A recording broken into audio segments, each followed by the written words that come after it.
Muy buenas tardes Listo. a todos y a todas quienes nos acompañan el día de hoy. Hoy llevamos a cabo nuestra tercera transmisión en Derecho Disruptivo. En Derecho Disruptivo somos tres jóvenes, Ana, Paco y yo. Paco no nos pudo acompañar el día de hoy, pero él también forma parte de este proyecto, donde lo que buscamos es analizar como estudiantes recién egresadas de la carrera en Derecho los temas de la agenda nacional que tienen que ver con temas jurídicos y que buscamos interactuar, platicar, discutir y debatir con expertos como el que tenemos el día de hoy para poder ahondar en estos temas que deben ser de comprensión de toda la población, no nada más de nosotros los estudiosos de Derecho.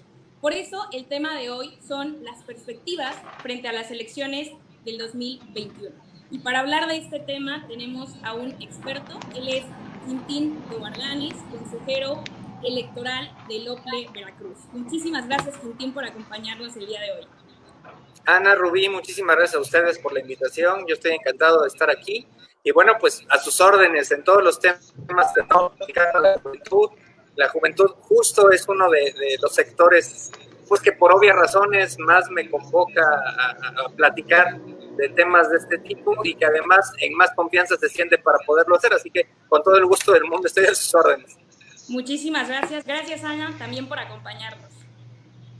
Muchísimas gracias, maestro, por asumir también esta gran responsabilidad de hablar con las juventudes, y más porque sinceramente no nada más estamos de Veracruz o de Nayarit, sino que en toda la República también nos están acompañando muchísimos jóvenes que también se interesan por los temas electorales y por la agenda nacional, y es un gusto tenerlo aquí con nosotros. Muchísimas gracias.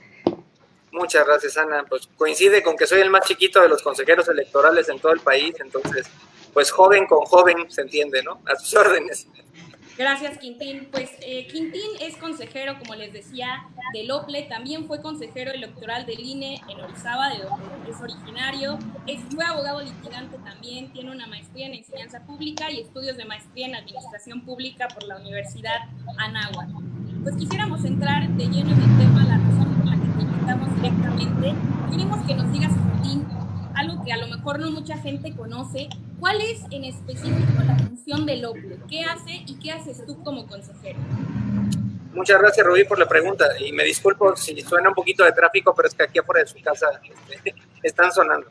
Antes quisiera yo hacer dos paréntesis o abrir dos paréntesis. El primero, reconocerles el enorme esfuerzo que hacen como jóvenes.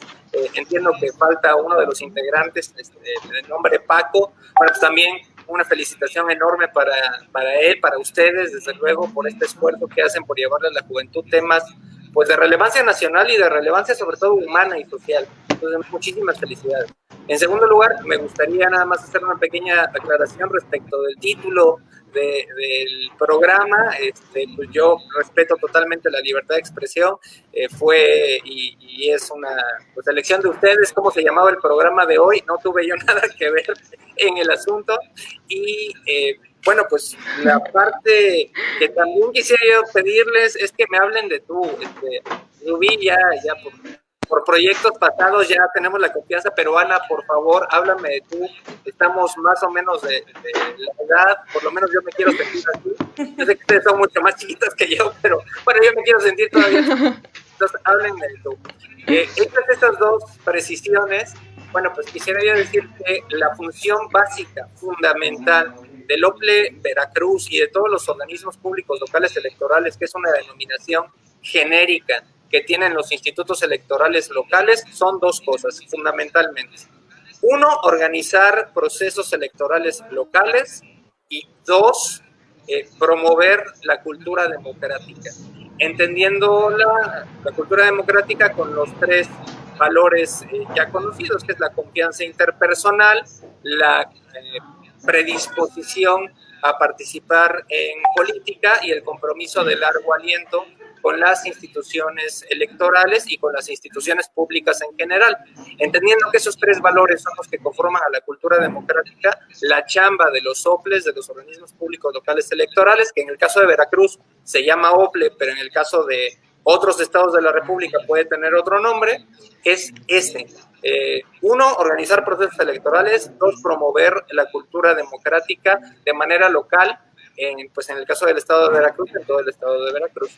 Últimamente, de 2015 a la fecha, pues se han tenido procesos electorales muy pegaditos. Hablamos 2015, 2016, 2016, 2017, 2017, 2018 y todavía en el 2017 3 elecciones extraordinarias que en el caso de elecciones municipales hizo falta realizar. Entonces hemos tenido mucho proceso electoral en poco tiempo. Y ese OPLE tiene un consejo general, que es el órgano superior de dirección, y que está integrado por un consejero presidente, en el caso del presidente Alejandro Bonilla, y por 6 consejeros electorales, 3 mujeres y 3 hombres, que integramos el Consejo General del OPLE Veracruz, y que nuestro trabajo es, dentro del ámbito de nuestras atribuciones, por supuesto, como consejero, votar, por supuesto, supervisar los trabajos de todo el OPLE. Sin embargo, al integrar el Consejo General, pues ya de ese Consejo General sí que se desprenden muchísimas atribuciones que podemos encontrar en el Código Electoral. Muy bien. Y una pregunta también, Quintín. Hay a lo mejor una confusión generalizada entre las labores que realiza el OPLE y que realiza el INE. Muchas personas desconocen o piensan que son 2 órganos pues, que se dedican a lo mismo, que realizan las mismas actividades o que no entienden muy bien las diferencias. ¿Qué nos podrías decir al respecto? Con mucho gusto. En el artículo 41 de la Constitución Federal está previsto cuál es el marco de atribuciones de ambos, las atribuciones de la autoridad nacional. Hay que recordar que en 2014 hubo una reforma electoral que es la que le da cabida precisamente a los organismos públicos locales electorales y la que determinó cuál era la distribución de las competencias entre el Instituto antes Federal Electoral, que pasó a ser el Instituto Nacional Electoral, y los organismos públicos locales electorales. Y en esa distribución de competencias, bueno, fundamentalmente el INE tiene dos tareas que desarrollar. Primero, organizar los procesos electorales federales, como lo es la Presidencia de la República, las senadurías y las diputaciones federales, y en segundo lugar, apoyar de alguna manera también la organización de los procesos electorales locales a través de 2 cosas fundamentales. La primera, la cartografía electoral, es decir, determinar cuáles son los distritos electorales, cuáles son las secciones, las casillas, etcétera. Y en segundo lugar, el tema del registro federal de electores. Para quienes son muy chiquitos como ustedes, que son muy, muy jóvenes, pues a lo mejor no tienen fresco el hecho de que antes de 1988 las elecciones las organizaba la Secretaría de Gobernación del gobierno federal. Es como si ahorita la Secretaría de Gobernación del gobierno federal dijera, bueno, ya no existe el INE, ya no existen los OPLES y va a ser esta Secretaría de Gobernación la que va a organizar las elecciones. De allá es de donde venimos. Obviamente, en el 88 y en el 91, cuando se crea el Instituto entonces Federal Electoral, es que se comienza a generar la oportunidad de organización de procesos electorales imparciales, no organizados por un gobierno determinado, sino organizados por una institución autónoma que no pertenece a ningún partido político, que no obstante tiene representaciones de cada uno de los partidos políticos sentadas en su Consejo General. Un modelo similar es el que tiene el OPLE y cada uno de los institutos electorales locales. Es decir, 6 consejeros y consejeras electorales y uno o una de ellas extra, el séptimo o la séptima, el presidente, que pues son ciudadanas y ciudadanos que no pertenecen a partidos políticos, que no pertenecen a las cúpulas de los presidentes o las presidentas de los partidos nacionales ni de los partidos estatales, y que uno de los principios, son 6 principios los que tenemos en materia electoral. Uno de ellos es la imparcialidad, la necesidad de que el órgano no se cargue ni a favor de un lado ni en contra del otro lado. Por eso es que pues los consejeros y las consejeras electorales tenemos que tener mucha prudencia en las cosas, no solamente en las cosas que hacemos, sino en las cosas que decimos, porque no se trata solamente de que en nuestras decisiones seamos imparciales, sino de que en nuestra conducción personal e institucional pues demos la seguridad y la certeza a la población de que lo somos. Nada más para dejar el paréntesis cerrado, los 6 principios de la materia electoral a los que me refiero son certeza, independencia, imparcialidad, legalidad, máxima publicidad y objetividad. Eso sí. Muy bien. Pues realmente es que que entendemos la estructura ya de los soples y en este caso corregir todo, pero realmente en estos momentos que el instituto está defendiendo su autonomía por toda la situación que está pasando en nuestro país y que ayer precisamente se eligieron a 4 consejeros que realmente van a ser una parte de contrapesos, ¿no? Más en el sentido no de representación de los estados, sino porque son ellos quienes van a ser los guardianes de estas próximas elecciones intermedias. Quisiera que nos platicaras un poco más en el sentido de cómo es que la designación de los consejeros del INE. Sabemos que, así como tú mencionabas, que ellos tienen que ser completamente imparciales porque precisamente una de las cuestiones que se tienen que regular es que para poder acceder al puesto de consejera o consejero del instituto, tienes que tener no menos de 4 años sin haber sido candidato de ningún partido político. Entonces, quisiera que nos hablaras un poquito más cuál es la función de los consejeros que ayer fueron elegidos, los 2 consejeros y las 2 consejeras, en la cuestión del instituto. Claro, Ana, con mucho gusto. Pues yo no me permitiría, creo que institucionalmente, diferir con el término de guardián o guardiana, porque en lo que vivimos es en un país de instituciones. Esas instituciones tienen sus competencias. Si nosotros como OPLE nos pusiéramos a levantar encuestas en cada una de las casas para censar a la población, pues aparte de que estaríamos haciendo un mal uso de los recursos públicos porque no estaríamos cumpliendo nuestra función, pues estaríamos pisándole los callos y las atribuciones al INEGI, ¿no? al Instituto Nacional de Estadística y Geografía. Es su atribución realizar los censos de población. Nuestra atribución es organizar elecciones locales. Entonces, en este país de instituciones, cada una de las instituciones y de los órganos, en este caso autónomos, tienen su propio set de atribuciones. El set de atribuciones del Instituto Nacional Electoral es organizar elecciones y el requisito sine qua non para que tengamos paz política en el país, por supuesto en el estado de Veracruz también, paz política hablo, no paz social es otra cosa, paz política, o sea que no haya conflictos de violencia derivado de las decisiones políticas, derivado de las transiciones democráticas que debe de haber en el ejercicio del poder. El requisito sine qua non es la imparcialidad del órgano electoral, por supuesto su profesionalismo a la hora de realizar sus funciones. Sin embargo, en ese profesionalismo y en ese cumplimiento de las metas que tiene como órgano autónomo, debe de estar absolutamente imbuido el principio de imparcialidad, que no se cargue ni de un lado ni para el otro. Y por supuesto que cualquier interés personal de cualquiera, no solamente, ojo, de las y los consejeros electorales, de todo el Instituto Nacional Electoral y de todos los órganos públicos, los organismos públicos locales electorales, debe de ser imparcial. Me explico en el siguiente sentido.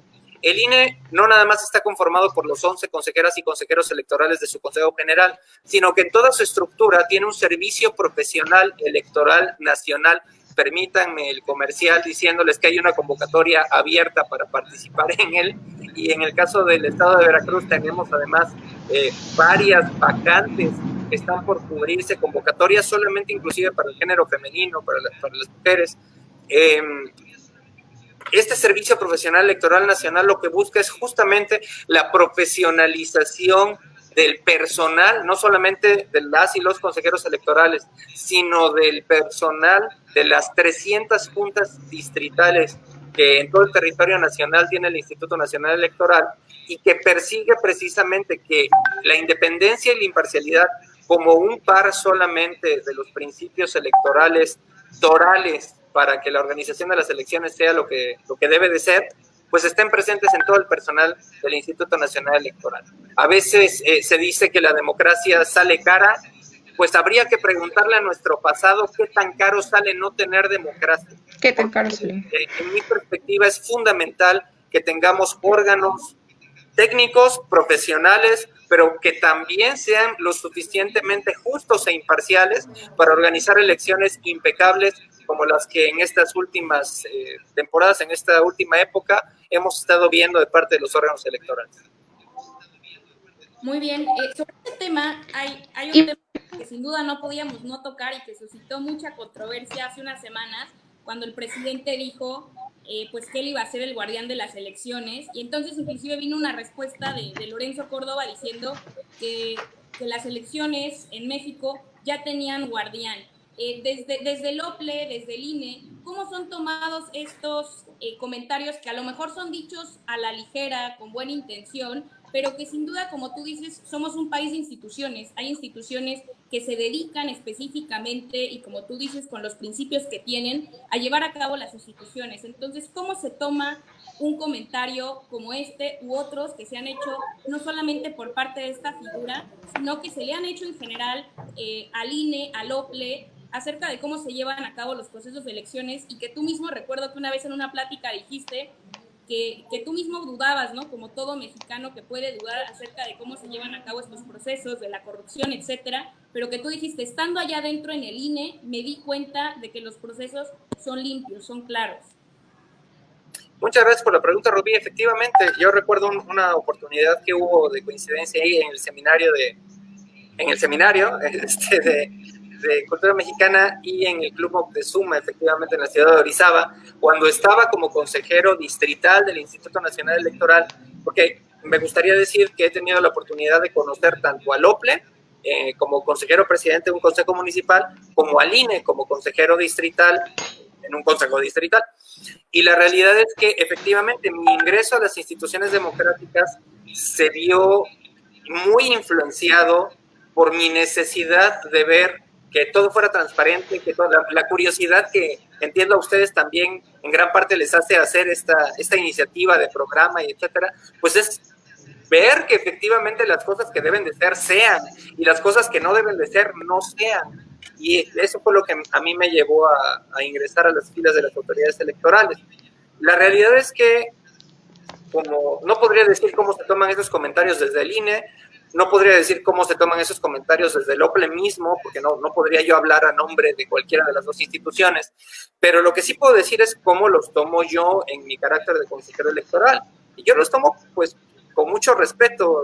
Entiendo la posibilidad y el derecho de manifestación y de expresión que tiene, pues, desde el presidente de la República, desde el presidente también del Instituto Nacional Electoral, el consejero presidente, y cualquier persona que parte o no de una institución quiera manifestar su opinión, y así los tomo. Lo que me motiva ese tipo de expresiones y cualquier expresión de aplauso o de reclamo que haya a las instituciones democráticas, aunque no sea directamente a mi persona, a las instituciones democráticas, pues sea aplauso o sea reclamo, insisto, en redoblar el compromiso que tengo con la democracia, en redoblar el compromiso profesional que tengo con mi trabajo, con la institución a la que sirvo y con la fuente de empleo a través de la que le sirvo a las y los veracruzanos. Esa sería la respuesta. A mí me hace redoblar el compromiso. Cualquier comentario positivo, negativo, dubitativo, felicitativo o de cualquier otra índole, lo que me hace es hacer chambear más duro, ¿no?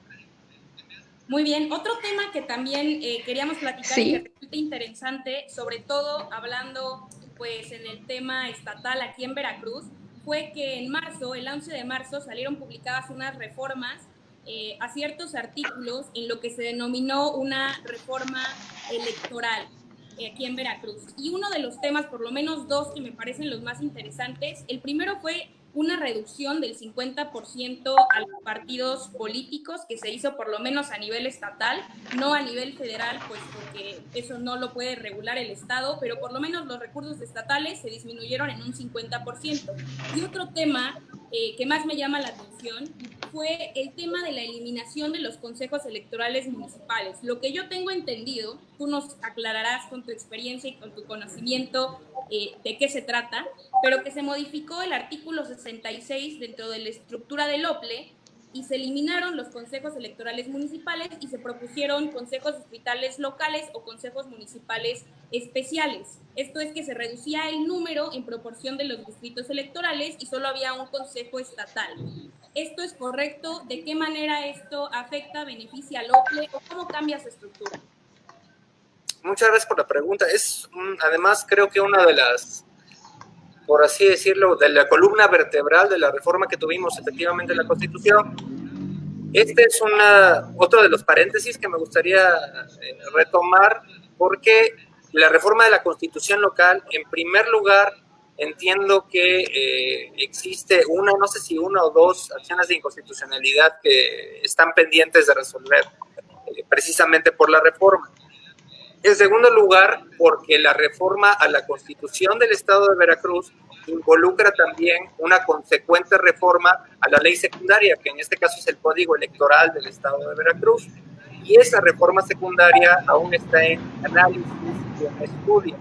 Y bueno, pues a fin de no contaminar ese estudio y ese análisis que está haciendo la legislatura estatal, es que también en carácter de consejero electoral no me gustaría adelantarme o anticiparme a cuál podría ser o no mi opinión, porque me parece que tenemos, insisto, cada quien en su distribución de atribuciones, pues legisladores, espero, y legisladoras responsables y que han tomado y tomarán las decisiones con base en criterios objetivos y siempre poniendo por delante el bien a nuestro Estado.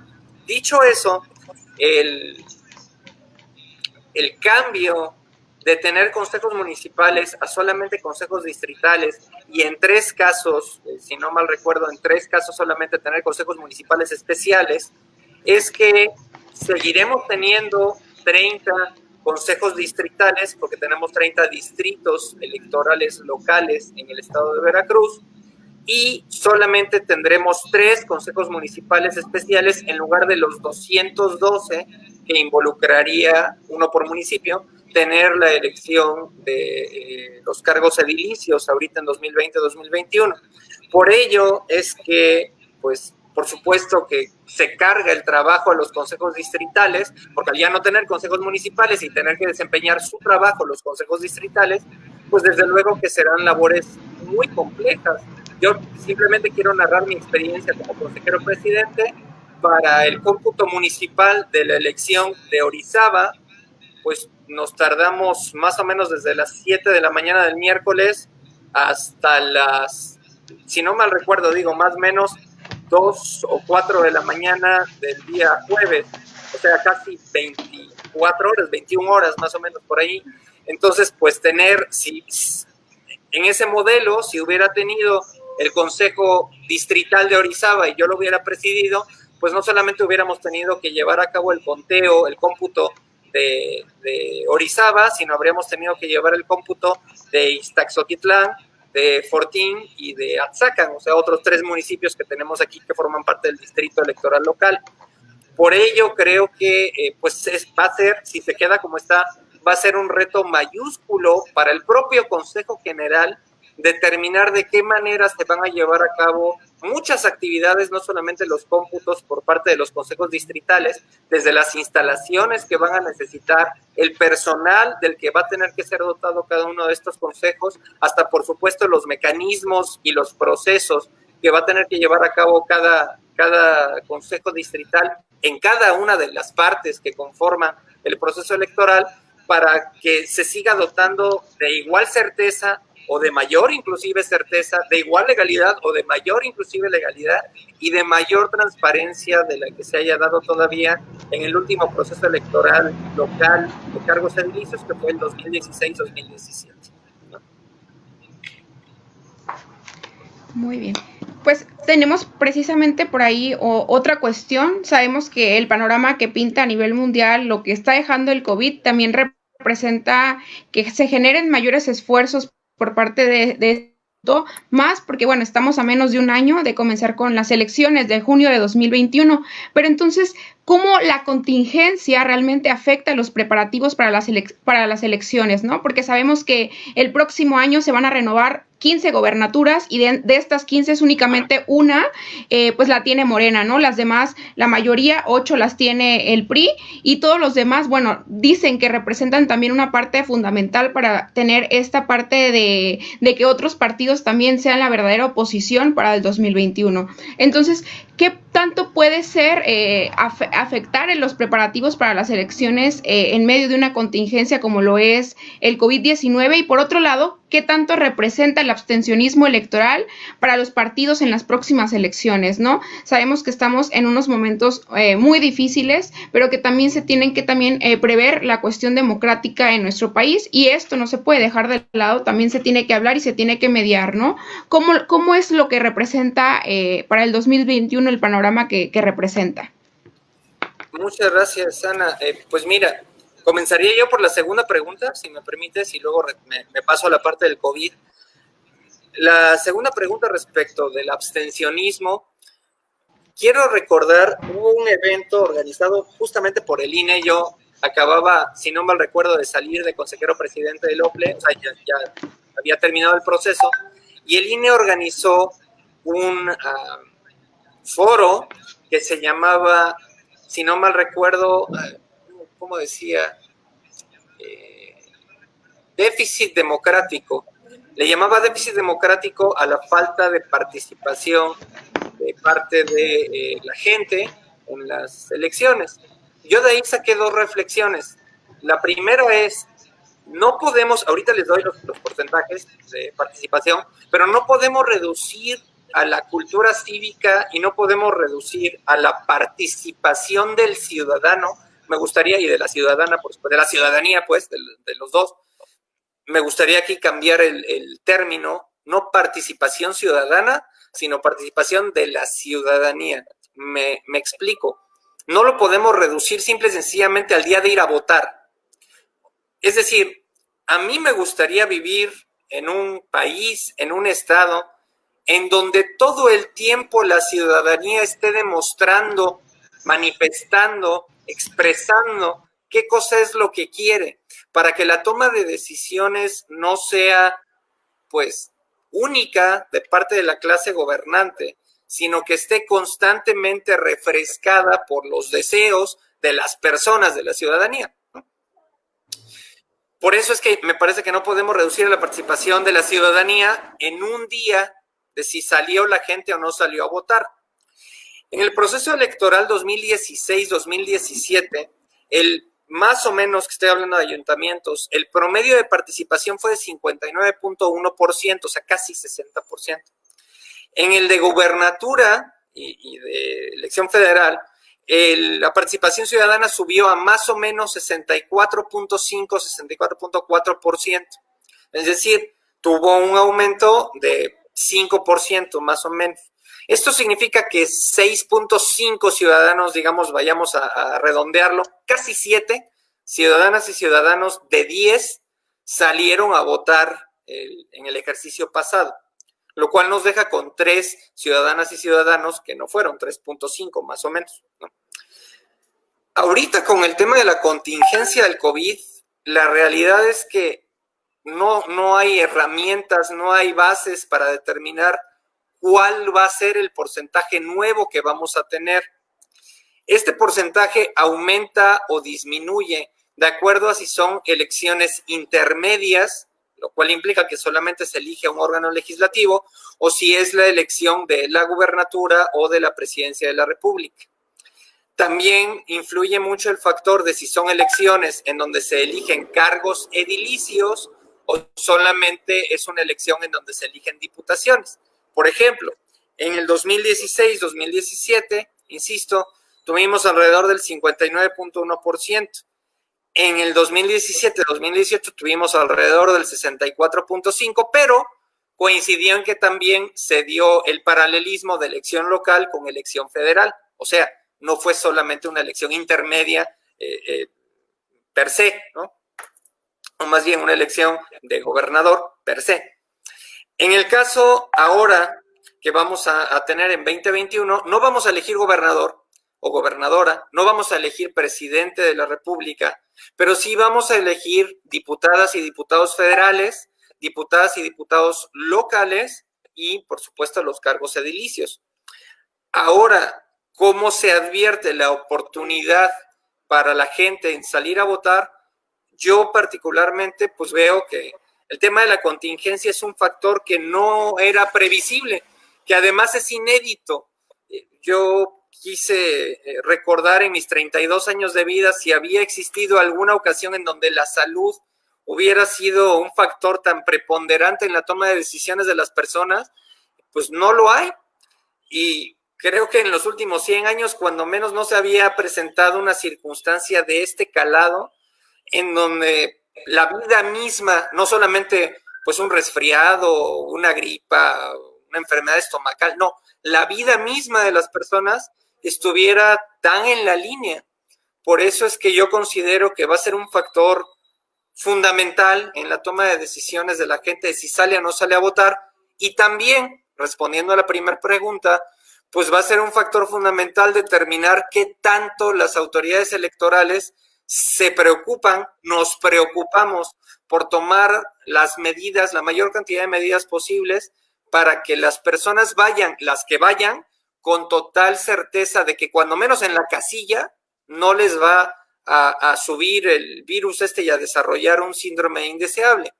Y creo que lo está haciendo con mucha responsabilidad desde el Instituto Nacional Electoral, como los propios organismos públicos locales electorales. Lo hacemos y lo haremos. Y lo pongo en perspectiva.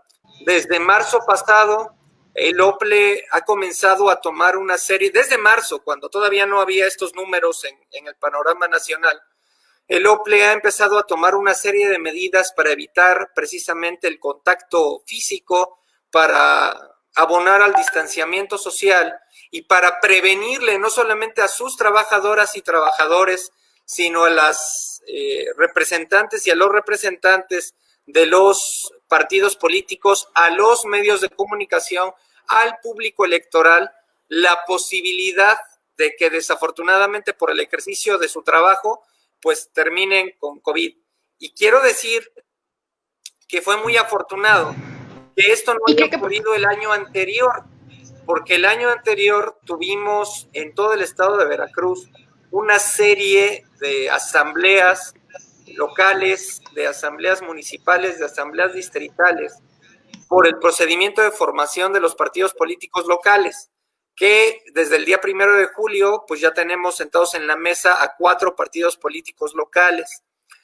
Si esta contingencia hubiera ocurrido el año anterior, habría sido de pronóstico reservado cómo habrían llevado a cabo estas asambleas que implicaban la reunión de miles de personas, en muchos casos de cientos en otras, de decenas en otras, las organizaciones para poderse constituir como partidos. Ahora el gran reto es qué vamos a hacer al futuro, ahora que comience el proceso electoral, para evitar no solamente el día de la jornada, sino durante el proceso de capacitación de los ciudadanos, de las ciudadanas que conforman las mesas directivas de casilla, y por supuesto, pues en las actividades de cultura democrática. Yo tengo el honor de presidir la Comisión de Promoción de Cultura Democrática y la de vinculación con organizaciones de la sociedad civil. Y este año, insisto, desde marzo se suspendieron los términos y los plazos reglamentarios del OPLE Veracruz.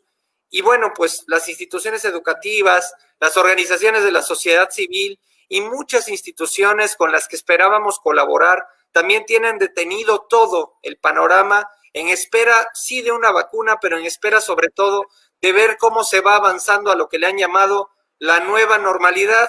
Para mí, pues ya es la normalidad, porque ya es lo que vamos a tener de aquí a un buen rato para capotear los retos de la salud y avanzar hacia cuidar a la gente sin demérito de cumplir, por supuesto, con nuestras atribuciones y de que la gente salga a votar en una fiesta democrática, aún así, y sea con cubrebocas. Mencionabas... ¿Y usted cree, por ejemplo, que se puede hablar, no muy lejano, de hablar... Ay, perdón. No, sí, cualquiera de las dos, dígame. Continúa, Ana. No, nada más era una cuestión que si se ve muy lejano la posibilidad de que próximamente las elecciones se lleven de forma virtual.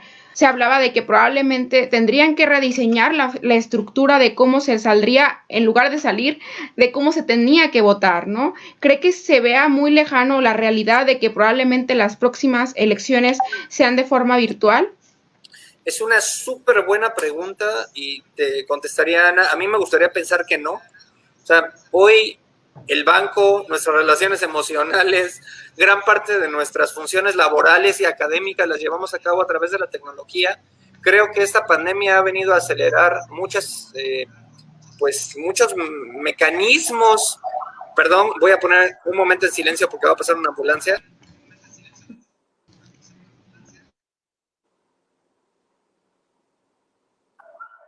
Listo, me disculpo. Dios quiera que lleguen a tiempo. ¿Qué les estaba yo diciendo? Que esta contingencia ha venido a acelerar muchas circunstancias y muchos mecanismos que ya parecían inevitables, pero que hay muchas resistencias al respecto. Y una de las resistencias con respecto al voto electrónico es que no hay tangibilidad, o sea, no existen las boletas. No abro yo una bodega electoral que tuvo todas las medidas para que permaneciera cerrada y veo las boletas y físicamente puedo contabilizar una para acá y otra para allá y una para acá y otra para allá. No lo puedo hacer porque todo existe pues en ceros y unos, y desafortunadamente parece ser que todavía la sociedad y por supuesto pues también las tensiones políticas existentes impiden que se facilite avanzar hacia el voto electrónico, que desde cualquier punto de vista económico, operativo, físico inclusive, es preferible, desde luego, y yo estoy convencido de que así es. Sin embargo, mientras no exista pues una mayor voluntad política en transitar hacia eso, va a ser muy complicado que se pueda dar. Muy bien. Y más porque, bueno, precisamente... Sí, Ana, perdón, o Rubí, quien quieran. No, sí, perdón, no, Rubí. Bueno, mencionabas el tema del abstencionismo. Tenemos unos datos que van desde un 30%, como tú decías, puede ser en las elecciones estatales, hasta un 40%, que es lo mayor que se ha registrado. Curiosamente, un dato positivo es que en las elecciones pasadas, en el 2018, hubo una muy buena participación y además hubo un margen bastante amplio del candidato que ganó frente al segundo candidato, a quien superó por varios puntos. ¿Qué podemos hacer para lograr una mayor participación? Como tú decías, no se trata solamente de salir a votar, sino de estar involucrados, que el proceso de votación toma desde que yo empiezo a conocer a mis candidatos hasta también la rendición de cuentas en el momento en que ellos ya ocupan un lugar, y estar involucrados también en el desarrollo electoral, la participación política y todo lo que sucede en el país. ¿Qué podemos hacer para lograr mayor participación? También hay, bueno, uno de los temas que hubo y que te mencioné en las reformas que hubo en Veracruz, fue también eso de disminuir el presupuesto a los partidos. Y es que hay un sentido, y creo que parte del abstencionismo es eso, hay un sentimiento por parte de la población de que los partidos, pues, los comentarios que siempre se hacen, ¿no? Que son corruptos, que siempre siguen en las manos de las mismas personas, que gastan mucho dinero. Entonces hay una cierta apatía, mucha gente que está en descontento con los partidos, que cree que a través de los años confían o dan su voto a una persona y la situación no mejora, por lo menos para ellas, para sus familias o para su bolsillo. ¿Qué se puede hacer en este aspecto? ¿Qué propuestas tiene el OPLE, tiene el INE? ¿Qué se ha hecho para lograr o cuáles son donde ven ustedes áreas de oportunidad para poder lograr mayor participación y que se quite un poco este estigma que hay hacia los partidos políticos en la actualidad? Muchas gracias por la pregunta. Bueno, es un tema de corresponsabilidad, ¿no? Por supuesto que el OPLE Veracruz tiene, pues desde noviembre del año pasado, bueno, no, enero de este año, tiene, insisto, en muchas de sus comisiones o en todas de sus comisiones tiene programas anuales de trabajo. En el caso de las que un servidor preside, que es promoción de la cultura democrática y que es vinculación con organizaciones de la sociedad civil, pues tiene muchos esfuerzos y muchos planes de trabajo. Voy a citar dos y lo voy a hacer porque ya está, al margen de que, bueno, por supuesto hay que darle forma y de hecho la forma ya está, nada más está pendiente de aprobación. Pues la realidad es que ya estuvo publicado en los planes anuales de trabajo. Hay tres esfuerzos fundamentales. Uno, el enfoque tiene que ser, si me preguntan, por supuesto, y eso era antes de que estuviera la pandemia, el enfoque tiene que ser a través de las tecnologías de la información y la comunicación. Las TICs me parece que facilitan muchísimo la penetración de cualquier institución en una población que por supuesto tiene su atención pues diseminada en varias prioridades, pocas veces atenta a lo que dicen las instituciones porque tiene otras prioridades que no es atender a lo que les dicen las instituciones, ¿no? Creo yo que 3 programas en particular que tiene esta comisión o que tienen este par de comisiones podrían hacer una diferencia muy notable. El primero es, del lado de promoción de la cultura democrática, algo que se llama mosaico electoral mexicano. Esto es una plataforma en donde podrán consultar, de ser, por supuesto, aprobado por la comisión correspondiente, aunque ya lo fue en el programa anual de trabajo y por eso es que lo puedo referir, simplemente ver de qué manera se va a aprobar. Es una plataforma digital en donde cualquier persona en cualquier parte de la República, por supuesto, el esfuerzo va dirigido sobre todo a la población de Veracruz, va a poder consultar cuáles son los eventos digitales o presenciales que en materia de democracia, en materia de derechos político-electorales, tiene no solamente el OPLE Veracruz, sino cualquier institución pública, local o federal de corte democrático. Me refiero no solamente a todos los OPLEs del país, no solamente a todos los tribunales electorales locales, no solamente a el Poder Judicial federal en sus tribunales o en sus salas electorales, sino también a otras instituciones académicas, universitarias, organizaciones de la sociedad civil, por supuesto la ONU, que estoy viendo ahí atrás un logotipo de Rubí, sí, por supuesto, todas las instituciones públicas,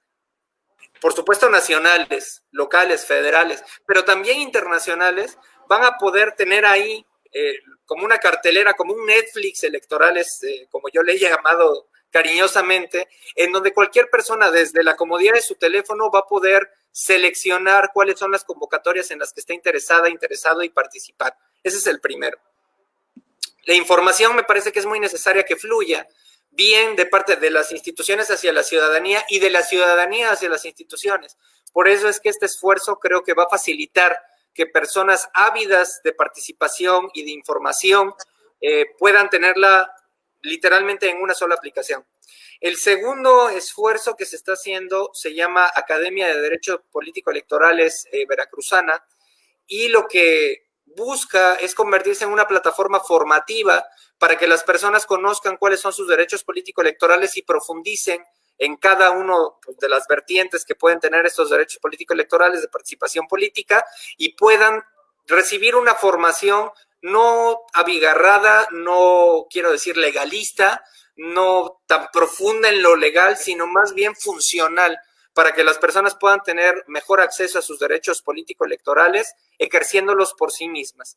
Y la otra, del lado de la Comisión de Vinculación con Organizaciones de la Sociedad Civil, otro de los proyectos que tiene el OPLE Veracruz, son 2, uno que recibe el nombre de REDEM, o Red Veracruzana de Organizaciones de la Sociedad Civil con Responsabilidad Democrática, que pretende convertir a estas organizaciones de la sociedad civil en todo el estado de Veracruz en vectores replicadores de la información que el OPLE Veracruz genere en materia de promoción de la cultura democrática, pero también en generadores de eventos, también en generadores de foros de discusión, de concursos de ensayo, de concursos de debate, por supuesto de mesas redondas, de ejercicios democráticos. Y eso es muy importante, porque no solamente se busca que sean público pasivo estas organizaciones, sino que sean público proactivo, que busque convertirse sí en vectores, en reflectores de la información que el OPLE envíe, pero también, por supuesto, en generadores de verdaderos eventos que propugnen por una promoción de la cultura democrática. Este es el segundo proyecto y recibe el nombre de Puentes Democráticos, que es, sí, quiero tener una red como OPLE Veracruz, quiero que exista una red veracruzana de OSCs, pero quiero que esa red veracruzana de OSCs tenga en responsabilidad democrática, tomando en sus propias manos esa responsabilidad y esa generación de eventos para la sociedad veracruzana.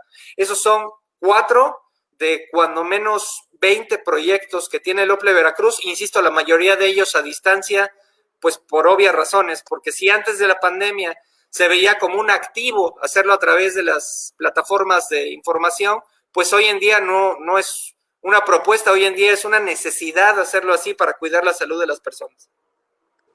Tenemos varios comentarios de las personas que nos están viendo. Nos están viendo Raúl Miranda, Beatriz Márquez. Adair comenta, excelente programa, Rubí, saludos. Areli dice, interesante, se espera que esos valores sean realmente tomados en cuenta. Mareli, Carlos Márquez, Francisco Castillo, Marcos Juárez, Luz María, Ulises, Carlos, Usiris, nos están viendo. Alejandro tiene una pregunta. Alejandro dice, pregunta para Quintín. Desde su perspectiva, ¿es o no es un exceso el hecho de que los consejeros del INE tengan una remuneración de 170,000 pesos mensuales? ¿Por qué? Otra pregunta un poquito controversial, a ver si nos las puedes contestar en un minuto, Quintín, o dar tu opinión. Eloy y Canek nos están viendo, Alonso, Juan Francisco, Omar, Marco Antonio Castellanos, Enrique Bustamante dice, muchos saludos Rubí y Anabet, felicidades por este ejercicio. David Carrión dice, felicidades Ana y Rubí por el programa. Mariel Franco dice, excelente programa, felicidades. Sonia Castilla, felicidades por este ejercicio a las jóvenes entusiastas. Saludos al maestro Quintín. Kevin lo está viendo. Karen dice, felicidades por abordar temas tan interesantes, excelente programa. Y Galo también lo está viendo. Muchas gracias a todos por sus comentarios y a los que nos están sintonizando. Muchas gracias, Rubí. Entendí que había entonces una pregunta, es la que escuché, o había otra. Una pregunta. Una sola, muy bien. Bueno, insisto, uno, y no la voy a evitar contestar, la voy a contestar, pero no en un sentido dicotómico de sí o no. Simple y sencillamente voy a abonar a la perspectiva. Lo voy a explicar así. En el presupuesto de egresos del estado de Veracruz, el año pasado, si no mal recuerdo, 2019, el OPLE Veracruz, con todo y las prerrogativas, representaba el 0. Si no mal recuerdo, insisto, 0.43% del presupuesto del estado. Sin las prerrogativas, de nuevo, si no mal recuerdo, representaba el 0.17% del presupuesto estatal el año pasado, 2019. Estamos hablando de que hay un 99.83% que no se destina al OPLE Veracruz. En el caso, ¿por qué digo sin las prerrogativas? Porque en el presupuesto del OPLE, año con año, como el OPLE ministra las prerrogativas de los partidos políticos, pues el presupuesto del OPLE recibe o se incorpora la parte que va para prerrogativas de partidos políticos, o sea, el dinero que se le da a los partidos políticos para su financiamiento. Con partidos, o sea, con la lana que se les da a los partidos, éramos el 0.43%. Sin la lana que se le da a los partidos, éramos el 0.17%. Por lo tanto, hay un 99.83% que no se va para el OPLE. Bueno, cuando se dice, y voy a ponerme del lado del sistema de partidos en este caso, agarrando el 0.43%, quedando, por lo tanto, un 99.57%. Cuando se dice que el sistema de partidos políticos es caro, se está diciendo que el 0.43%, ya incluyendo al OPLE Veracruz ahí, al revés, ya incluyendo al OPLE Veracruz, se está diciendo que el 0.43% del presupuesto es caro. Y ese es el discurso político, es lo que les venden en cada noticiero, es lo que se vende en cada acceso a la tribuna, no importa la legislatura, no importa si es Senado, si es Cámara de Diputados, si es legislatura local, si son medios de comunicación, es lo que se dice. El sistema democrático es caro. El sistema democrático representa menos de medio punto porcentual de todo el presupuesto de egresos de cualquier gobierno. Pero garantiza la paz social, la paz política por las transiciones democráticas. No nos estamos matando como en la revolución, no nos estamos matando como en la independencia, no nos estamos matando como después de la revolución hasta 1929. No nos estamos matando. Y eso nos representa 50 centavos de los 100 pesos que tiene cada año cualquier gobierno para gastar. Si se dice que menos de medio punto porcentual es caro, y quiero decirlo con los resultados que ha entregado el OPLE Veracruz, en 2017 se celebraron 212 elecciones municipales. ¿Por qué? Pues porque había 212 municipios. De esos 212 municipios, solamente 3 elecciones fueron declaradas nulas. Y de esas 3 elecciones que fueron declaradas nulas, solamente una fue por causas imputables al Consejo Municipal correspondiente, al OPLE Veracruz en su Consejo Municipal correspondiente. Eso significa que de 212 elecciones, 211 fueron perfectamente válidas y bien organizadas a criterio, por supuesto, de los tribunales correspondientes. Eso significa que el OPLE Veracruz tiene una efectividad del 99.9% de las elecciones que organiza. Si el 0.43%, o sea, menos de medio punto porcentual del ejercicio del presupuesto del Estado, con una efectividad de la autoridad que lo administra, del 99.9% de efectividad de las organizaciones que realizó, se considera caro, yo no voy a decir si lo es o no lo es. Yo lo que voy a preguntar es, el otro 99.57% del presupuesto, con la efectividad que la ciudadanía quiera reconocerle, ¿es o no es caro? Y si es caro, ¿es más caro o menos caro que el menos de medio punto porcentual? Y si es caro ese medio punto porcentual, bueno, pues yo le recomendaría a la persona que lo piense que lea un libro de historia y se acuerde lo caro que era no tenerlo, ¿no? De ahí a pronunciarme si es mucho lo que ganan o es poco lo que ganan, pues el presidente de la República gana 111,000 pesos, si no estoy equivocado.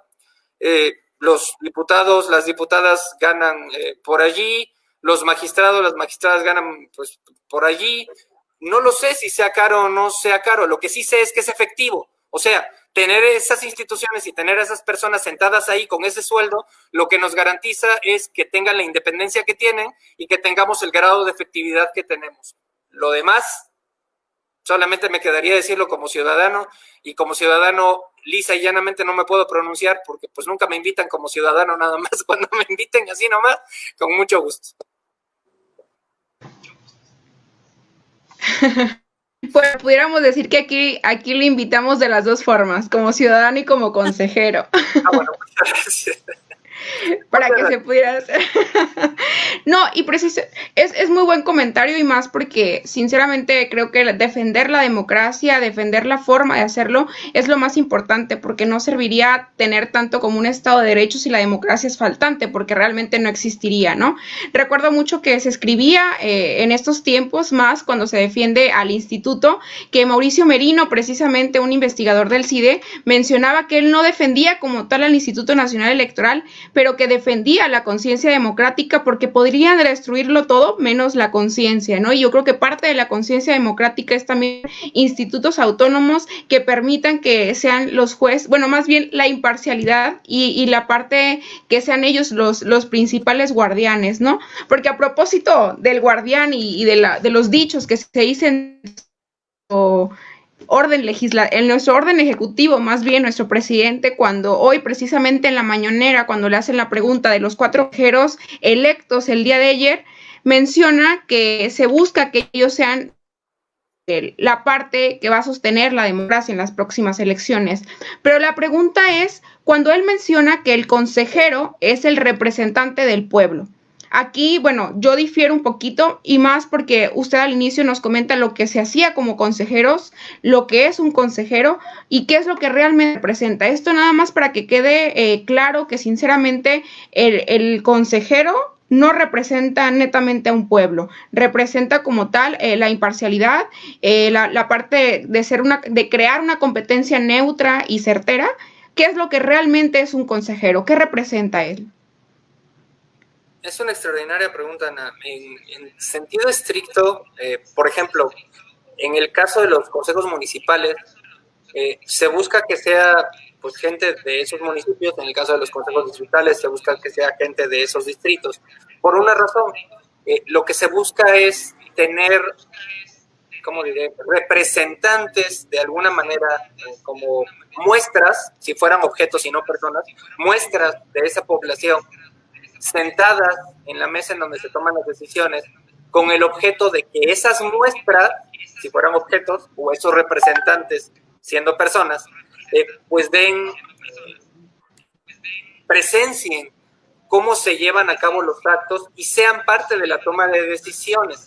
No es una casualidad, por ejemplo, que ese modelo que tenemos en México y en el estado de Veracruz se dé desde la conformación de las casillas mismas.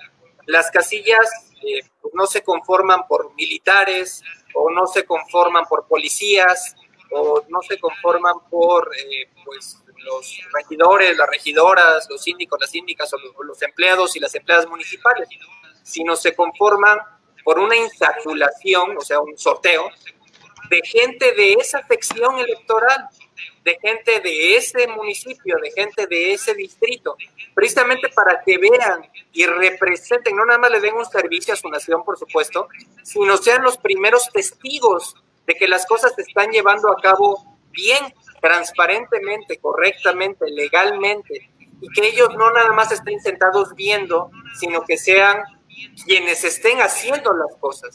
Es un poco el mismo principio el que se aplica para los consejos municipales, para los consejos distritales. De hecho, pongo el ejemplo del INE. El INE tiene, como ya dije, 300 juntas distritales, y eso los tiene fijos, permanentes. Un o una consejera, perdón, vocal ejecutivo, un o una vocal secretario, un o una vocal de organización, uno o una vocal de capacitación. Eso los tiene permanentes y son los 4 integrantes o las 4 integrantes de su junta distrital ejecutiva. Sin embargo, cuando es proceso electoral, se le suman a esas 4 personas 6 consejeras y consejeros electorales que tienen que ser parte de ese distrito electoral como representantes sociales, de alguna manera. Ahora, en el sentido de que representemos al pueblo, pues no somos sujetos de una votación. O sea, la población, la gente, la ciudadanía no participa en un proceso en donde nos seleccione, ¿no? Se nos selecciona a través de mecanismos técnicos. Para que yo pudiera ser consejero electoral del Consejo General, y por cierto, se me olvidaba el vocal del Registro Federal de Electores también en las juntas distritales del INE, que es quien lleva lo de las credenciales, etcétera, ¿no? Son 5. Para que yo pudiera ser consejero del Consejo General, yo tuve que participar, en una convocatoria abierta, pública. Cualquier persona podría participar. Cualquier persona que cumpliera, obviamente, con los requisitos. De todos modos, podía pertenecer, aunque no participara, aunque no los cumpliera, pero en el filtro correspondiente, pues se le iba a decir, a ver, tú no tienes 30 años, no puedes participar, ¿no? Por ejemplo, una de las que creo, además, que queda a discusión en varias charlas que he tenido oportunidad de platicar, lo he sostenido. No se puede ser consejero electoral y ser joven, porque se necesitan tener 30 años, y eso es una cosa que en mi perspectiva tiene que cambiar, pero bueno, ya lo platicaremos en alguna otra ocasión, ¿no? Entonces, yo participé en una convocatoria y primero fui a dejar mis papeles, después hice un examen. Cuando pasé el examen y quedé en cierto rango, pasé a un ensayo, en donde en 3 horas tenía yo que hacer un ensayo sosteniendo una solución para un problema muy complejo y escribiéndolo ahí, nada de que ya lo llevas hecho o nos vemos en una semana, no, lo escribes ahí en las computadoras que te da el propio instituto. Y después, si quedabas, aprobabas y quedabas dentro del rango, ya pasabas a la última parte de la entrevista con las y los consejeros electorales del Consejo General del INE, justamente. Y ya de ahí, pues, se te designaba, ¿no? Entonces, a mí no se me eligió por votación popular, se me eligió por un proceso técnico llevado a cabo por un órgano especializado como es el Instituto Nacional Electoral.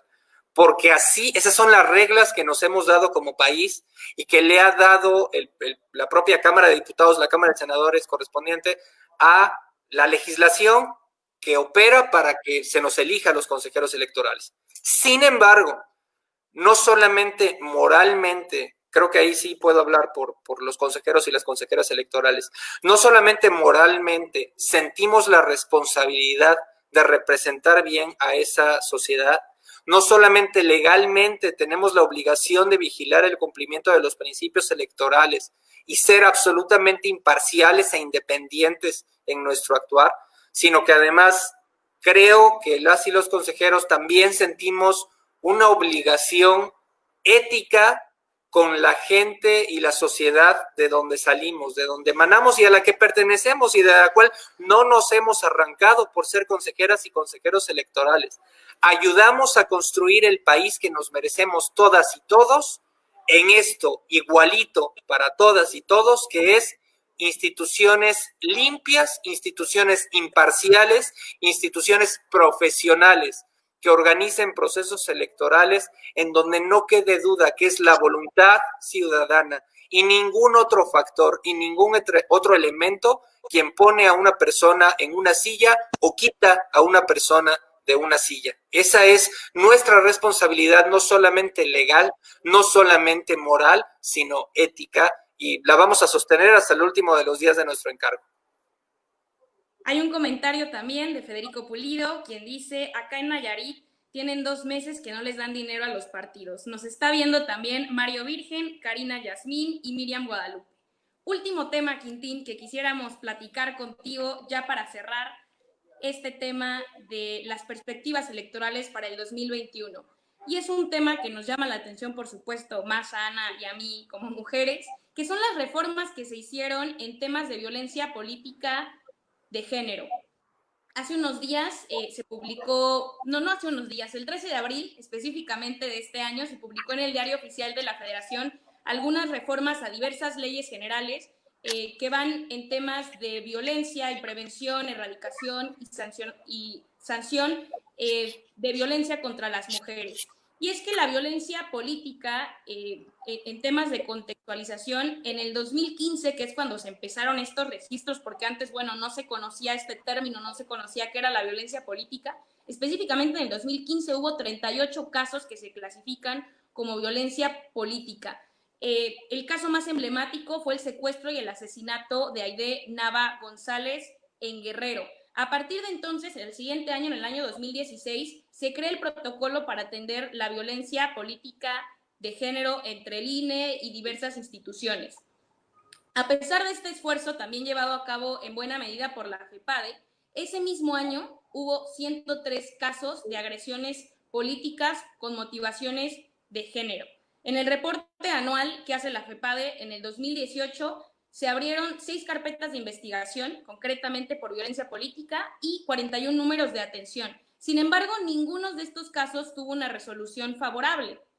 Otro caso que también fue muy sonado posteriormente y reciente también fue el de María Rojo en Coyoacán, quien participó para esa delegación y de hecho resolvió el Tribunal Electoral del Poder Judicial de la Federación que se anularan las elecciones por violencia de género, pero después me parece que se revocó esa sentencia y se confirmó la victoria de Manuel Negrete. ¿Cuál es tu opinión? Muchas de las críticas que se han hecho es que la violencia de género pues no está tipificada, es decir, si a mí alguien me agrede siendo candidata, precandidata por violencia de género, cual sea el motivo, ya sea comentarios, ya sea algo tan grave como algún asesinato, lo único que se puede hacer pues es denunciar por un delito tipificado en el Código Penal, no por violencia de género. Entonces, en estas reformas que se hicieron, pues se dijo que la violencia política de género o la arena para poder denunciarla iba a ser el procedimiento especial sancionador y que el juicio era el del juicio de protección de los derechos políticos electorales al ciudadano. ¿Qué te parecen a ti, desde tu aspecto institucional, por supuesto, estas reformas? ¿Te parece que son, por supuesto, digo, positivas, pero qué tan efectivas te parecen para atacar este problema tan grave y reciente también, que es la violencia política de género? Bueno, me voy a tardar un poquito en mencionar todas las leyes que se modificaron, pero sí me parece muy rico para el auditorio, pues que se pueda saber cuáles son estas reformas.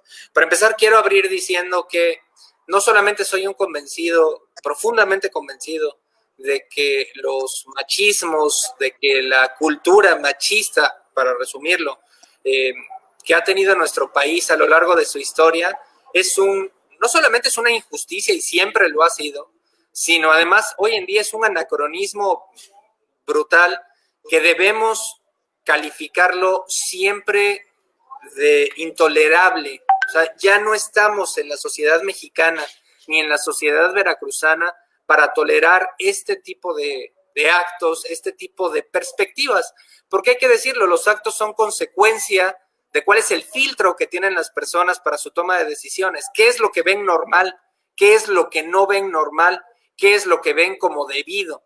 En muchas ocasiones los crímenes, hablo de crímenes no solamente en el ámbito penal, también crímenes en el ámbito electoral, aunque no sean incompatibles las palabras, no obedecen a veces inclusive a una voluntad de ofensa, sino a una normalidad de expresión con la que sienten las y los actores políticos en algunas ocasiones que pueden hablar diciendo lo que están acostumbrados a decir en su entorno cercano, como si fuera esto normal o fuera esto correcto. Y me parece que la parte sociocultural es la primera que tiene que cambiar, y ahorita voy a regresar a ese tema. Efectivamente, con la reforma se modifica la Ley General de Acceso a las Mujeres a una vida libre de violencia, la Ley General de Instituciones y Procedimientos Electorales, la Ley General del Sistema de Medios de Impugnación en materia electoral, la Ley General de Partidos Políticos, la Ley General en materia de delitos electorales, la Ley Orgánica de la Fiscalía General de la República, la Ley Orgánica del Poder Judicial de la Federación, y me parece que también la Ley General de Responsabilidades Administrativas. Con esto, ¿qué nos dijo el legislador? Nos dijo ya estuvo suave, ya estuvo bien, hay que detener esto. No es solamente preocupante, por supuesto que lo es, pero no es solamente preocupante el caso de los feminicidios, es que hay muchos actos menos notorios, poblacionalmente hablando, menos escandalosos, que de todos modos representan un camino hacia el destino último y más trágico, por supuesto, que es el asesinato de una mujer. El 25 de noviembre del año pasado, a propósito de la conmemoración de la eliminación, del Día Internacional de la Eliminación de todas las formas de violencia y discriminación en contra de la mujer, se hizo aquí en Orizaba, y lo quiero decir, y digo aquí en Orizaba porque, bueno, pues yo estoy ahorita en Orizaba. Bueno, se hizo aquí en Orizaba, por primera vez en el estado de Veracruz, la firma de una declaración institucional para la eliminación de todas las formas de violencia en contra de la mujer. Y quiero decir, y lo quiero decir así, porque a lo mejor me pueden tachar de idealista, y tal vez lo soy, pero se hizo la confluencia. No somos, miren, a veces pensamos, es que tú eres abogado, tú eres arquitecta, tú eres doctora, tú eres enfermero. Nos separamos, nos decimos, ya no piensas como yo, ya no soy como tú. Tú eres funcionario público, tú eres funcionaria pública, tú eres representante de un partido político, tú eres diputada, nos alienamos, y la realidad es que somos una sola sociedad.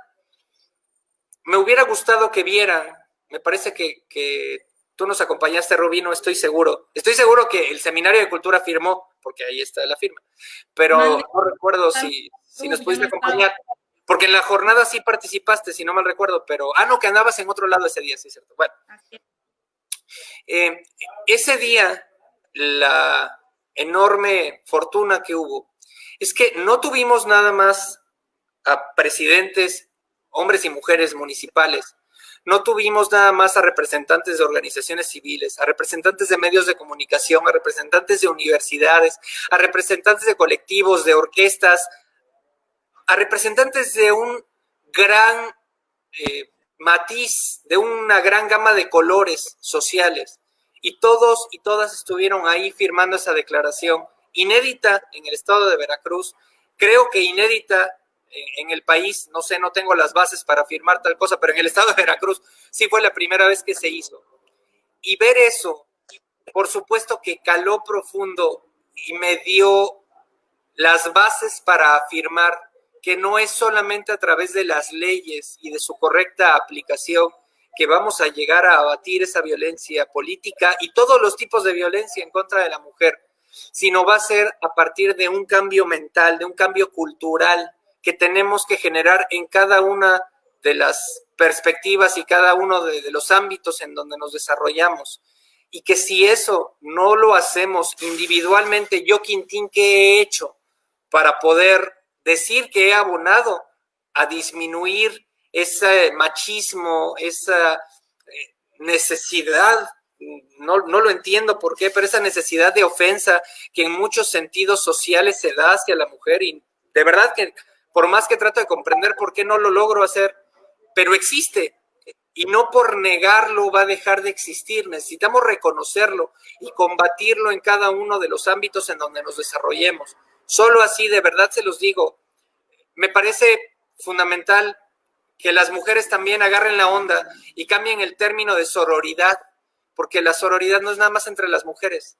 Los hombres, hay muchos hombres, habemos muchos hombres que también queremos ayudar y que también estamos convencidos de que ese cambio no solamente es necesario, sino ya está aquí. Nada más hay que avisarles a un montón de personas que insisten en aferrarse a circunstancias anacrónicas que ya no pueden seguirle causando daño a la sociedad, no solamente a la mujer en nuestro estado y en nuestro país en este siglo XXI. Pues muchísimas gracias, Quintín. Se nos acabó el tiempo. Creo que fueron temas muy interesantes. De verdad te agradecemos muchísimo, Ana y yo, que nos hayas acompañado en esta tarde, en esta noche, para poder hablar de temas tan interesantes como los que tratamos el día de hoy. También, por supuesto, agradecemos a todas las personas que nos acompañaron en esta transmisión. ¿Voy yo? Ok, pues para agradecerles a las dos. La realidad es que estoy muy contento de haber participado. Cuantas veces tengan a bien hacerlo, por favor, estamos para servirles y a sus órdenes. Y bueno, pues muchos saludos también a todas y todos quienes nos hayan acompañado.